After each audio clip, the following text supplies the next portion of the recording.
was a good fall. Much of October was unseasonably mild, which meant plenty of time outside walking in our favorite woods. And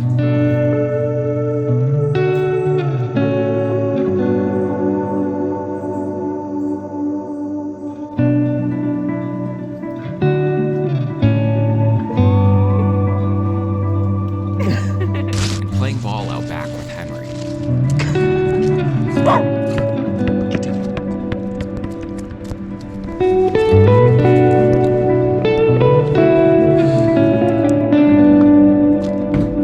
There's something about playing basketball outside this time of year that fills me with so much nostalgia.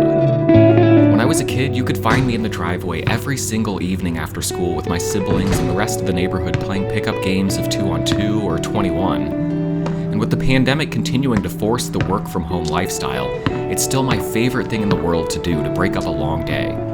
You gotta keep your shot sharp just in case that Storm Chaser pickup game ever happens.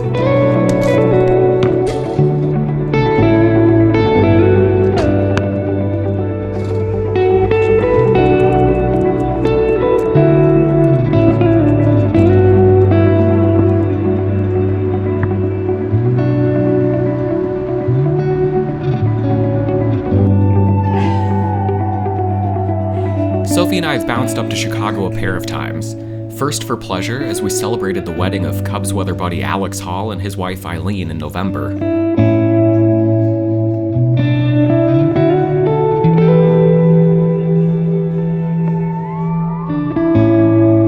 We were back in the Twinkly City in December for Sophie's 3-month post-op MRI, which, by the way, came back with wonderful results. Even with the stressful undercurrent, we have fun with it by ordering tons of food at the hotel, eating it in bed with TV and a view of the city, and of course grabbing a donut or two in the morning.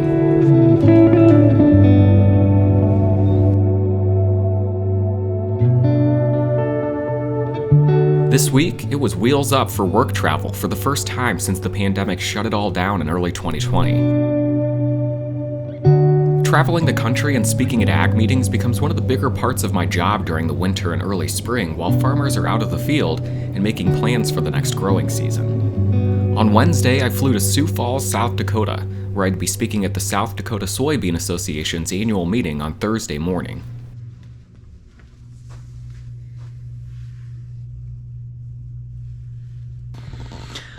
I found snow. All I had to do was go to the Dakotas. Ooh, good light. Great light, huh? At the Ram Coda Inn in Sioux Falls, Best Western.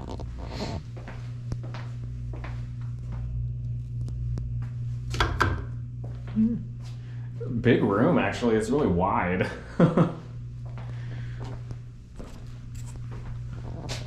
Noise.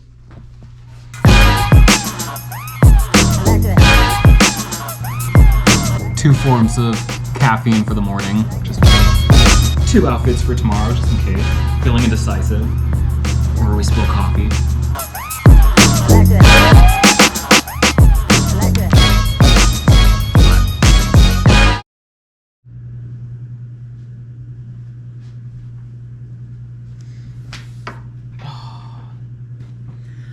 I'm flippin' tired. I just got done with the social hour and heavy appetizers. It's like 9 o'clock on Wednesday night now, and I'm back in the room.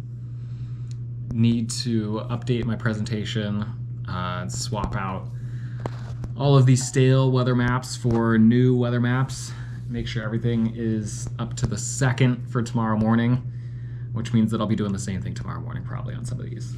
But anyway, I'm gonna try and work till like 10 so I can set my alarm for like 4:30 or 5 and get a reasonable several hour stretch of sleep and then get up and do this presentation in the morning. There's a breakfast that I want to be at, sponsored by Nutrien. Then I'll be doing a couple media things tomorrow, like a TV and a couple radio interviews around 9:15. Then I present at 10:30. And we'll hang around, see if we can get a lunch out of it, and then around 1 or 2, I gotta catch my flights back home. Much longer flight home. Flying from Sioux Falls to Dallas to Chicago to Champaign. So we'll get out of here early tomorrow afternoon. We won't get home till around 9 or 10 tomorrow night. Mississippi into Arkansas. So start thinking about, hey, how am I going to get alerts? Are they turned on my phone? Are they programmed, on my weather radio? Make sure you're ready to go in through here, because we're going to have some very fast-moving storms that will be rotating and at times producing tornadoes and, of course, and where am I? As well. So, holy smoke, dude, it's going to feel like, I guess, late August in some of these places. We're in Sioux Falls. Good morning. Climbing up out ahead of this thing. My coffee's frozen. Crazy. It's time to finish up our presentation, get it all current. We'll give that at 10:30 this morning. Strong low-level jets, even faster winds aloft. That'll cause the roll. There's obviously a change in wind direction at height, too, coming up. So you've got that element of shear as well. And threat for damaging winds and tornadoes pretty much goes hand in hand through here. So let's take a look at it. I mean, look at the time. Here we are at 8 p.m. We're just starting to see... That's all the way up into Illinois. Am I going to have tornado problems here? Also kind of a solid line back into Missouri and through here. So that's kind of... Should we go chasing on Friday night? Kind of gels together. Decided to change the outfit. Feeling gray versus blue. Alright, so 7:30. Breakfast starts in 15 minutes. I'm gonna blast through this like 45-minute presentation and make sure it makes sense. Talk to myself for a minute and eat. Probably do it again. And all the other stuff we talked about.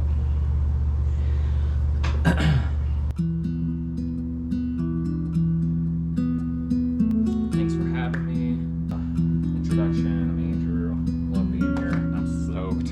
First live presentation since the pandemic. Talk about troughs, ridges, problematic weather patterns.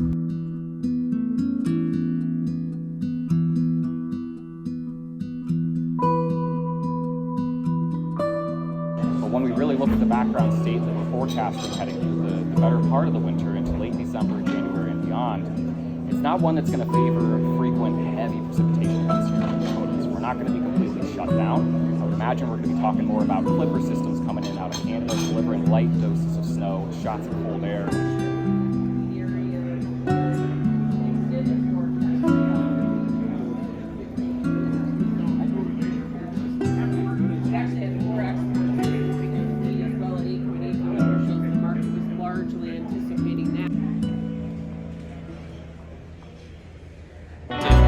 Just met Andrew face to face last night, but probably the one thing I did notice from him is he's a good storm chaser. Okay, and that's his passion that got him into this weather stuff that goes on. So obviously 2012 sticks out as a big sore spot here with an expansive drought across not just the Dakotas, but across much of the Midwest and the Corn Belt.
Back in the Midwest.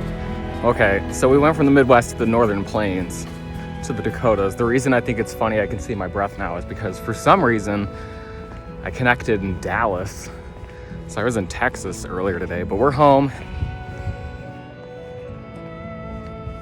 in foggy Champaign-Urbana, where we got a risk for severe weather and tornadoes tomorrow. But I got a high risk of needing a shower and to go to bed right now. That was fun though. That was a really fun conference. South Dakota Soybean Association their meeting there in it's Sioux Falls. They just treated me amazingly and really interactive crowd. I feel like I talked to folks after the presentation for as long as I actually presented. And there is the Cloudmobile. Look at this fog. This is friggin' awesome.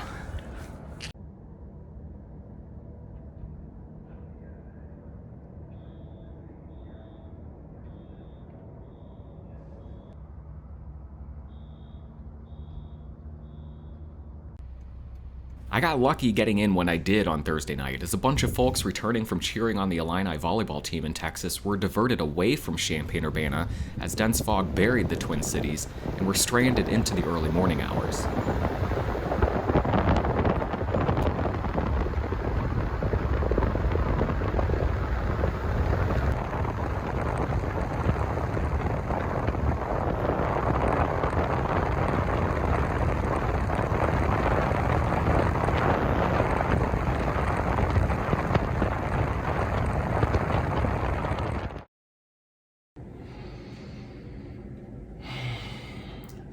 Been back home for 8 hours now, and we got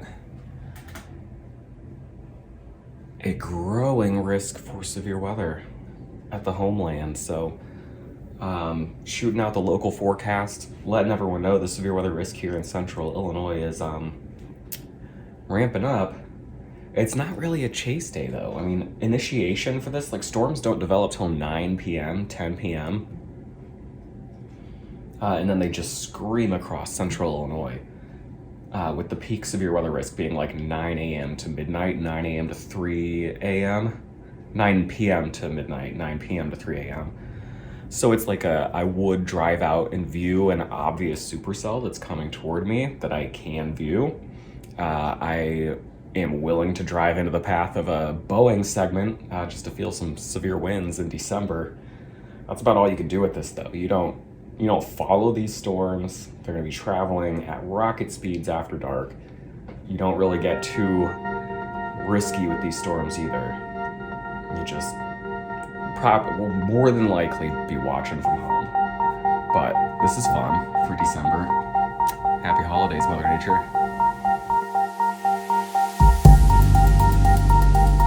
Friday morning got off to an awkward start as I walked out to the car to find a flat rear tire with a nail in it. Luckily, I'd still challenge any storm chaser to a tire-changing speed contest, and I was rolling again quickly.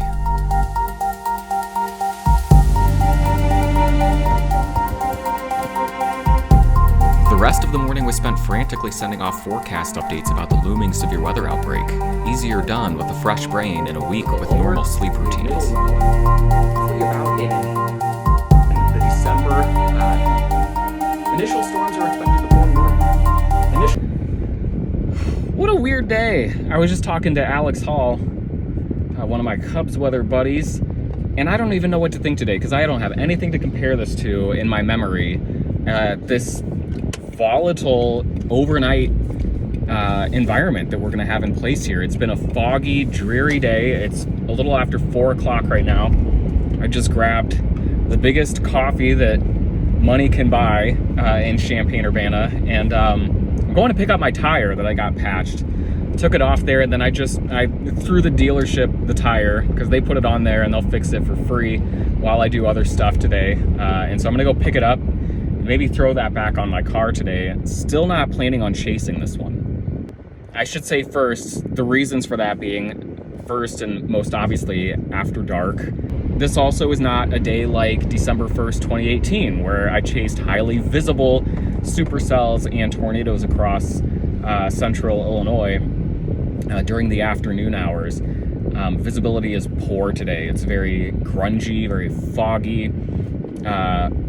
It may improve into the overnight as the heart of the unstable air mass is advected into the area, but right now you got visibility of about a mile through the fog. So I think the way that I can both have the best experience today and be the most help is to stay home and watch to the west for storms to develop and try and get a hold on what's actually going to happen. Is this really going to be crazy? Or is there a failure mode I haven't figured out yet? But then I'm going to provide coverage for WILL AM 580. I've sent them some sound bites that they're running during the evening newscasts, but then if and when things get wild here, I'll be providing live coverage for them over the air. It's on what's going on what's a very scary potential situation here across portions of not just central Illinois, but all the way down into Arkansas, northern Mississippi. This could be a widespread severe weather outbreak, so I don't know what to do with myself besides go pick up my tire, caffeinate, and then try and just let folks know what I'm seeing and what I'm thinking, and then cover whatever happens. To this point, it's worst case scenario as far as things go here in downstate Illinois, central and southern Illinois. There's 4 separate tornado warning supercells that have erupted in eastern Missouri, and those are going to be crossing into Illinois within the hour. I am making my way to the WILL studios, where I'm going to be providing live coverage from inside the studio as long as warranted tonight. It's starting to feel inevitable that we're going to have a pretty high-end severe weather event with 1 or more intense tornadoes tracking through central and southern Illinois. And of course, the risk expands further south into Arkansas, Kentucky, and Tennessee. But I've had my attention, of course, on the homeland here across the Prairie State.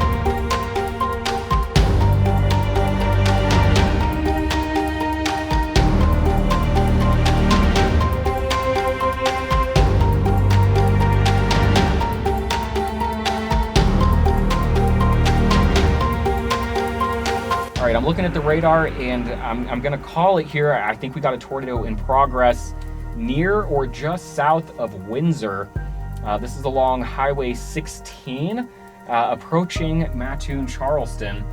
This would also approach the very small community of Gaze on Highway 16, and then eventually no tornado warning in effect for the Mattoon, Charleston area, but this one, it looks like we're actually getting that now. So that's good news. Let me wait for this to pop up, because looking at the radar, I think it's very likely we have a tornado in progress near or just south of Windsor, and that's going to be approaching Mattoon, Charleston. Once I get this warning up, I'll give you the details on it, but you do have a tornado warning now that's been issued for the Mattoon area. I've got a new radar scan, and there is certainly a tornadic circulation between Windsor and Gaze on Highway 16.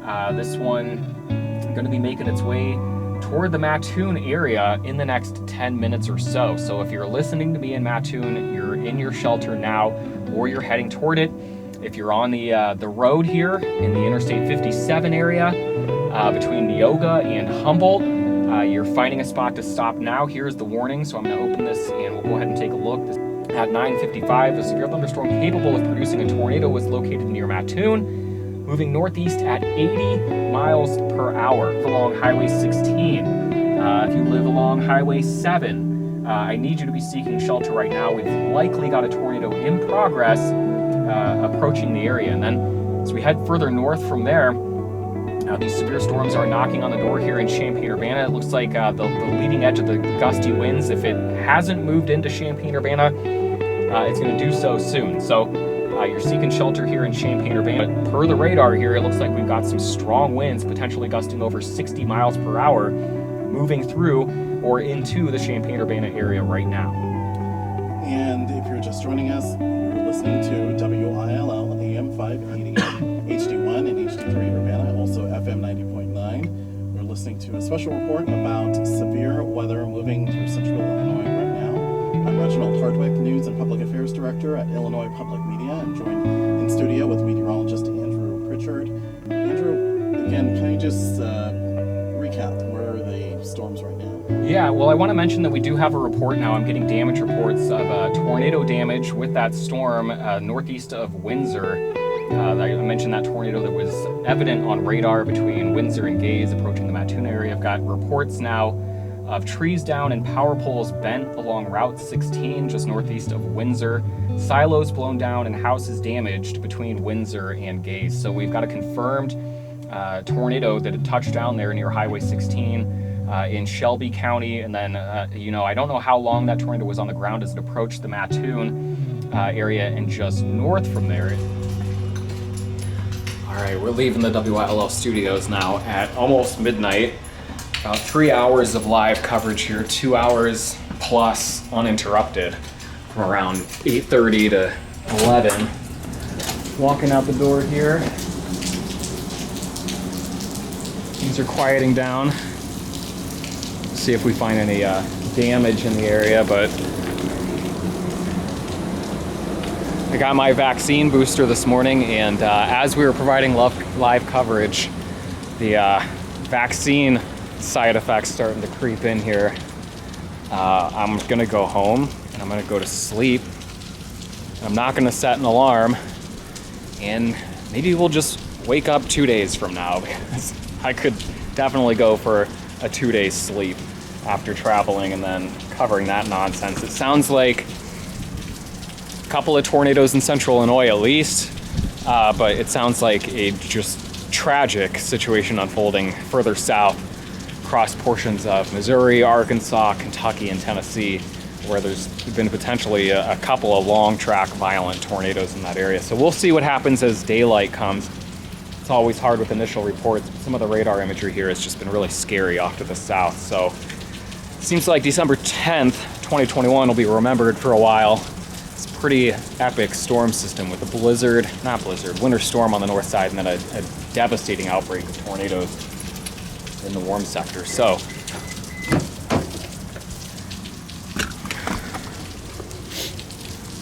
we'll wrap up this, not a chase, just covering severe weather.